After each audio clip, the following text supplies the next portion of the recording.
دبنگ کھلاڑی ہے، کپتان کا وہ پوسٹر بوائے ہے جو کہ عمران خان صاحب کے نظریے کے ساتھ جڑے ہوئے ہیں، اور بڑے سخت انداز میں وہ ان طاقتور، ان مقتدر حلقوں کے اوپر تنقید کیا کرتے ہیں جن کی وجہ سے پاکستان میں آج تک جو ہے وہ سول سپریمیسی نہیں آ سکی۔ تو پھر وہی ہوا کہ جس کی توقع تھی، جنرل الیکشن میں کاغذات ریجیکٹ ہوئے، تائید کنندہ اور تجویز کنندہ کو اغوا کر کے ان پر تشدد کیا گیا، اپیل میں گیا، وہاں سے بھی فیصلہ خلاف آیا، سینٹ کی نامزدگی پر پھر یہی متوقع تھا، یہی ہوا۔ ابھی چونکہ 26ویں ترمیم کے ذریعے آئین کا مکمل کباڑہ نہیں نکالا گیا تھا، پارٹی نے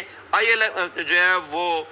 وکلا کے ساتھ پرائیویٹ وکیل ہائر کر کے ہائی کورٹ میں فیصلہ چیلنج کر دیا۔ ہائی کورٹ نے الیکشن کمیشن کے فیصلے کو مسترد کرتے ہوئے جب فیصلہ حق میں دیا تو سینٹ انتخابات ہی ملتوی کر دیے گئے۔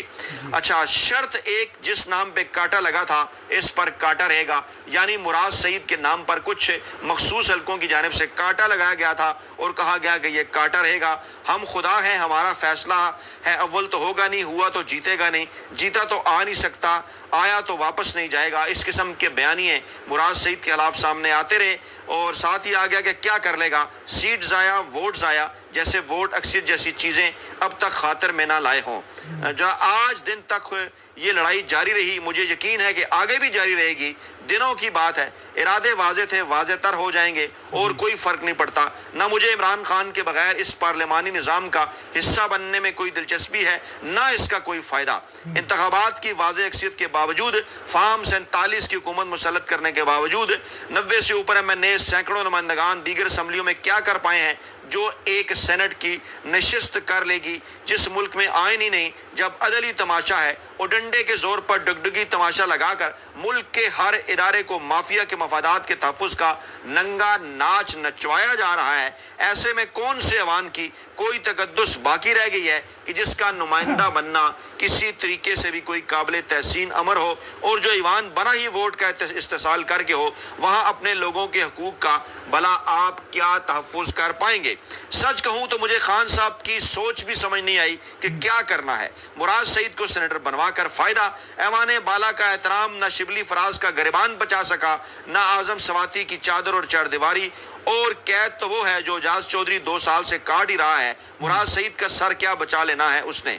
بہت منطق ڈھونڈی، نہیں ملی تو بسم اللہ پڑھ کر دستخط کر دیے۔ دوسری جانب جو بھاگ دوڑ شروع ہوئی اور جو ایڑی چوٹی کا زور لگا تو خان صاحب کی منطق سمجھ آئی، آپ کوئی نہیں ہوتے کسی پر کاٹا لگانے والے، کاٹا صرف اللہ تعالیٰ کی ذات لگاتی ہے۔ جی ہاں، عمران خان صاحب کی جانب سے یہ پیغام پاکستان کے طاقتور حلقوں کو دیا گیا تھا کہ نہیں جناب، آپ کسی کے اوپر کاٹا لگانے والے نہیں ہوتے، کاٹا تو صرف اللہ تعالیٰ کی ذات لگاتی ہے۔ اور کیونکہ اس قسم کے میسج دیے گئے تھے مراد سعید کے حوالے سے، کچھ دیگر لوگوں کے حوالے سے، عمران خان صاحب کے حوالے سے، کہ ان کے نام پر کاٹا لگا دیا گیا ہے۔ خیر، جب 2013 کے الیکشن میں بھی جب پارٹی کے بڑوں نے میرے ٹکٹ کی مخالفت کی تو خان صاحب نے ایک جملہ کہا تھا، مراد میرا پوسٹر بوائے ہے، آپ کو اپنا پرایا کوئی مراد سعید کے بکس میں، کوئی محبت کے لبادے میں، تو کوئی کھلم کھلا عمران خان کی نفرت میں، تو کوئی مایوسی میں تنکے کا سہارا کھوجتے اور کم فہمی میں وراثت کے منجن بیچے گا، مگر میں بس یہی ہوں، پوسٹر بوائے، ایک استعارہ، بس یہی بتانا تھا کہ اس سے زیادہ ایڑی چوٹی کا زور لگا لو، چاہے ایوانوں اور عدالتوں کو کعبہ خانے بنا دو، ملک کی ہر قابل فروغ زبان سے اپنی خدائی کے بیانیے بنوا لو۔ آج عمران خان نے آپ کی آنکھوں کے سامنے محض ایک پوسٹر رکھا ہے جس کا ٹائٹل ہے آپ کوئی نہیں ہوتے اس پر کاٹا لگانے والے۔ انشاءاللہ عمران خان بھی واپس آئے گا۔ یہ ہے جناب مراد سعید صاحب کا منتخب ہونے کے بعد اہم ترین ٹویٹ،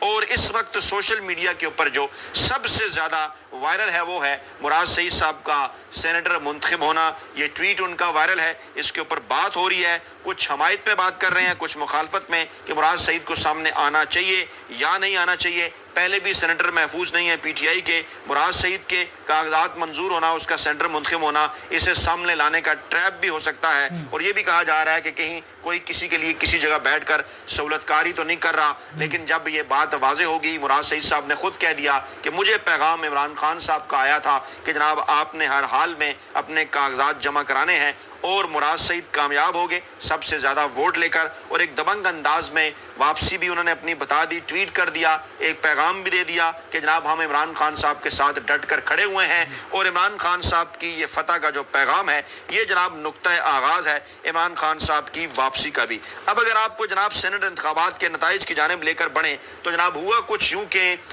پاکستان تحریک انصاف نے 6 نشستیں جناب جیتی ہیں اور مقابلے میں اپوزیشن نے 5 نشستیں جیتی ہیں۔ یہی جناب فارمولہ تھا، اور جب سرکاری نتائج سامنے آئے، جب الیکشن فارم 58 اسے کہا جاتا ہے وہ سامنے آئے، تو جناب اس کے مطابق پاکستان تحریک انصاف کے مراد سعید نے 26 ووٹ حاصل کیے، یعنی سب سے زیادہ تمام جو سینیٹر منتخب ہوئے ہیں ایوریج کے لحاظ میں سب سے زیادہ۔ فیصل جاوید نے 22، نور الحق قادری اور مرزا گل آفریدی نے 21 اور اعظم سواتی جو کہ ٹیکنوکریٹ کی نشست پر تھے وہاں ڈیفینیٹلی کیونکہ زیادہ ووٹ ان کو گننے کا طریقہ ایسے ہے کہ وہ زیادہ جو ہے گنے جاتے ہیں، ایک ووٹ ایک شمار ہوتا ہے، جہاں ایسا نہیں ہے تو وہاں اعظم سواتی نے 89 ووٹ، پی ٹی آئی کے روبینہ ناز نے بھی 89 ووٹ حاصل کیے۔ دوسری جانب اپوزیشن کی جانب سے پیپلز پارٹی کے طلحہ محمود نے جنرل نشست پر 17 ووٹ لیے، نون لیگ کے نیاز احمد نے 18 لیے، جمعیت علماء اسلام کے عطاء الحق درویش نے بھی 18 لیے، اور یہ تینوں جناب جنرل نشست پر، ایک پیپلز پارٹی کا، ایک جے یو آئی کا،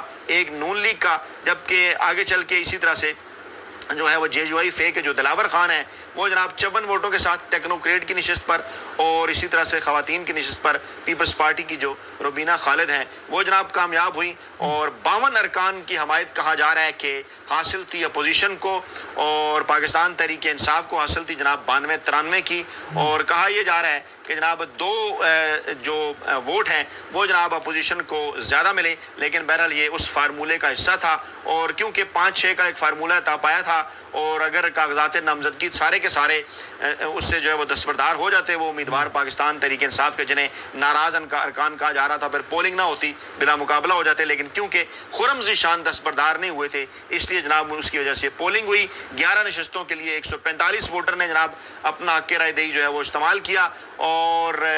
92 اور 53 یہ ارکان بتائے جا رہے ہیں جناب کہ 92 حکومت کے اندر ہیں، 93 اپوزیشن کے اندر ہیں، معاف کیجیے 53 اپوزیشن کے اندر ہیں، اور یہاں تک بھی جو ہے وہ مخصوص نشستوں کے ذریعے پہنچائے گئے ہیں، پلان کیونکہ کچھ اور ہے، اور کہا یہ جا رہا ہے کہ اب اس نئی نمبر گیم کے بعد حکمران اتحاد کو سینٹ کے اندر بھی، ایوان بالا کے اندر بھی 2/3 اکثریت جو ہے وہ حاصل ہو گئی ہے۔ اس سے پہلے انہیں قومی اسمبلی کے اندر 2/3 اکثریت جو ہے وہ دلوائی گئی تھی، تو بہرحال یہاں پر اگر پاکستان تحریک انصاف جو ہے وہ اس الیکشن کا بائیکاٹ بھی کرتی یا وہ حلف کے خلاف، خیر وہ گئے بھی ہیں کورٹ کے اندر، لیکن فیصلے کس قسم کے آ رہے ہیں آپ کو پتہ ہے، جو کچھ مرضی کر لیتی پاکستان تحریک انصاف، اس کے باوجود طاقتور حلقوں نے اور روایتی سیاسی مافیا نے یہ سوچ رکھا تھا جو کچھ انہوں نے کرنا ہے، جیسا کہ آپ کے سامنے پہلے ہے جو کچھ انہوں نے کیا قومی اسمبلی کے اندر بھی، صوبائی اسمبلیوں کے اندر بھی، اس کے بعد پھر الیکشن ٹربیونلز کے اندر بھی، عدالتوں کے اندر بھی، تمام تر معاملات آپ کے سامنے ہیں۔ تو یہاں جو آ رہا تھا اس کو بہتر گردانتے ہوئے علی امین گنڈاپور نے یہاں پر عمران خان صاحب سے اپروول کے بعد ڈیفینیٹلی وہی کام کیا جس کی انہیں وہاں سے اجازت ملی۔ اس دوران مختلف باتیں بھی سامنے آتی رہی، لیکن بہرحال ایک فہرست سامنے آئی جس کے متعلق یہ کہا گیا کہ عمران خان صاحب نے اس فہرست کو جناب اپروو کیا تھا۔ کچھ پاکستان تحریک انصاف کے اندر یہ ہلکے کہتے ہیں کہ عمران خان صاحب نے وہ فہرست اپروو نہیں کی تھی، لیکن یہاں پر اگر ناراض ارکان کو نہ بنایا جاتا، مقابلہ ہوتا یہاں پر، تو یقیناً پاکستان تحریک انصاف ہی کا نقصان ہوتا، اور 2 مزید نشستیں بھی یہاں پر جو ہے وہ کم ہو سکتی تھیں، 6 کی بجائے 4 پر بھی اکتفا کرنا پڑ سکتا تھا۔ یعنی حالات اس قسم کے پاکستان تحریک انصاف کے لیے جو ہیں وہ بنا دیے گئے کہ جناب ہر صورت انہیں اس فارمولے کے اوپر جو ہے وہ راضی ہونا پڑا، اور اگر وہ اس فارمولے پر راضی نہ ہوتے تو یہ بھی کہا گیا کہ آپ کو مزید نقصان پہنچایا جائے گا، جس کی لاٹھی اس کی بھینس، کیونکہ کسی قسم کا ملک کے اندر آئین اور قانون نہیں ہے۔ اس لیے جو ہلکے ہیں غیر جانبدار پاکستان کے تمام تر معاملات پر نظر رکھنے والے، وہ یہ کہہ رہے ہیں کہ موجودہ صورتحال کے اندر پاکستان تحریک انصاف جناب اچھا کھیلی ہے، دیگر باتیں ہو سکتی ہیں، جیسے کہ میں نے ویڈیو کے شروع میں بھی آپ کو کہا کہ جناب زیادہ نشستیں بھی جیتی جا سکتی تھیں اگر مخصوص نشستیں پاکستان تحریک انصاف سے چھین کر اپوزیشن کی جولی میں نہ ڈالی جاتی، لیکن سرزمین بے آئین کے اندر یہ جو کامیابی ہے پاکستان تحریک انصاف کی اتنی بھی، اسے بھی پاکستان تحریک انصاف کے نظریاتی کارکنان کو، عوام کو بہرحال سیلیبریٹ کرنا چاہیے۔ اس وقت صورتحال یہ ہے کہ پیپلز پارٹی سینٹ کے اندر 26 نشستوں کے ساتھ سب سے بڑی سیاسی جماعت بن چکی ہے، اور کیونکہ فیسلیٹیٹ کرتی ہے وہ طاقتور حلقوں کو، پاکستانی اسٹیبلشمنٹ کو، بدلے میں پھر اسے یہاں تک پہنچایا گیا ہے۔ پاکستان تحریک انصاف کے پاس اس وقت جناب 22 22 نشستیں ہیں، نون لیگ کے پاس اس وقت 20 نشستیں ہیں، جے یو آئی فے کے پاس جناب اس وقت 7 نشستیں ہیں، اور 2/3 اکثریت قومی اسمبلی کے بعد سینٹ میں جو دلوانی تھی حکومتی اتحاد کو، مقصد اس کا کیا ہے؟ 27ویں آئینی ترمیم لانا، اور اس کے نتیجے میں بلوچستان کے اندر، فاٹا کے اندر جو ہے مستقبل کے اندر جا کر اسی قسم کی ماضی کے اندر جو ہارس ٹریڈنگ کی جاتی تھی اسی طرح کی ہارس ٹریڈنگ کر کے مستقبل کے ممکنہ کسی الیکشن کے اندر جو ہے وہ عمران خان صاحب کا اور پاکستان تحریک انصاف کا راستہ روکنے کی کوشش کرنا۔ لیکن کل کس نے دیکھا ہے؟ اس سے پہلے بھی بڑے بڑے آئے، انہوں نے بھی برسا برس کے پلان بنائے، لیکن عوامی ریلے کے سامنے پھر ان کی ایک نہ چل سکی، اور یہاں بھی ایسا ہے کیونکہ اب تک آخری اطلاعات کے مطابق عمران خان صاحب جو ہیں وہ ڈٹ کر کھڑے ہوئے ہیں، اور مراد سعید صاحب کی واپسی کی صورت انہوں نے پیغام دے دیا ہے کہ آپ کسی پر کانٹا لگا کر اس کو مائنس نہیں کر سکتے۔